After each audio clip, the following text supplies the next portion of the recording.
Welcome to this explainer. We've got a highly serious and rapidly unfolding international investigation to unpack today.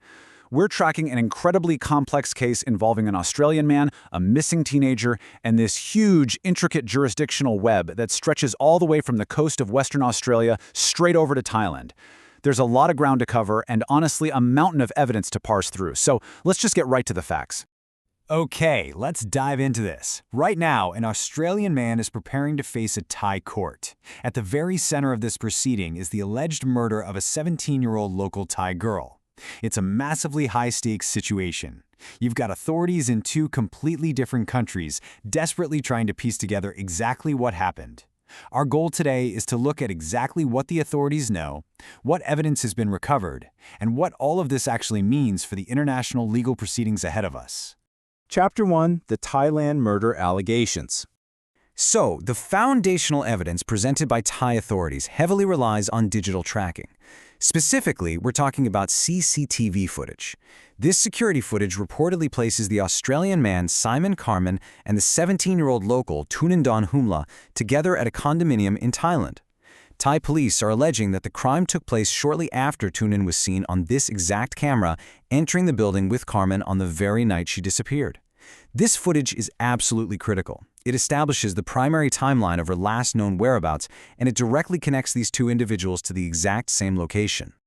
Let's move to Chapter 2 and see how this builds, focusing on Simon Carman's Australian background.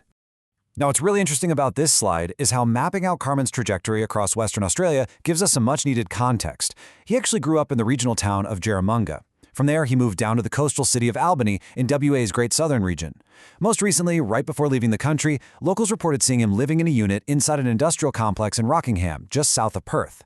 Why does this background matter? Well, because before heading to Thailand last October, Carman was already a known entity to WA police. In fact, over the span of about 2 years prior to his trip, authorities actually had his gun license suspended. He took that decision to court to appeal it, but he ultimately failed. And that brings us right to his travel history. While he departed for Thailand in October of last year, locals and people on the ground over there have corroborated that, well, this wasn't his first trip.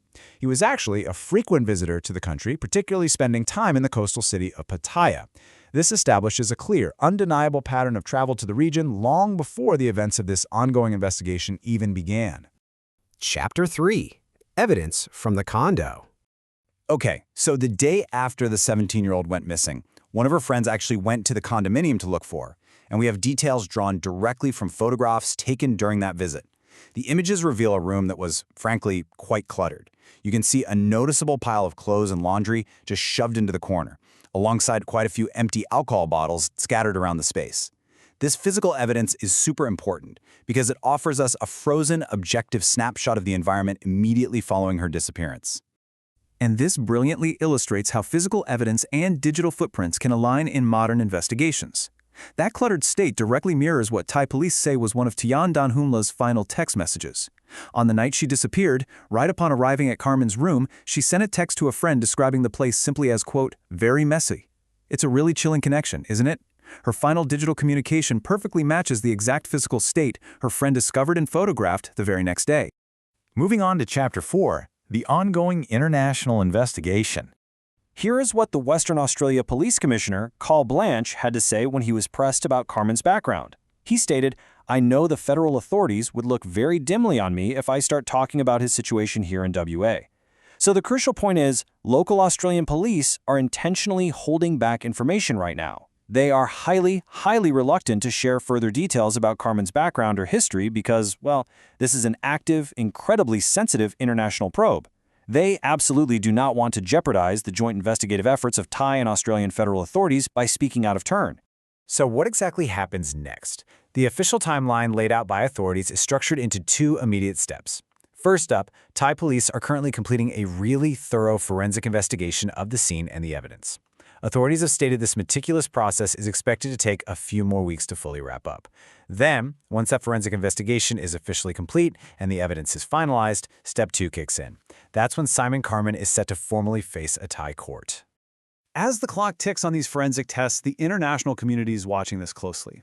Following a case like this really matters because it highlights the intricate, often fragile cooperation required when a localized tragedy crosses international borders and completely different legal jurisdictions. With forensic investigations actively underway, what will the Thai court uncover next? Thank you so much for joining me for this explainer. Keep following the facts, stay curious, and I'll catch you next time.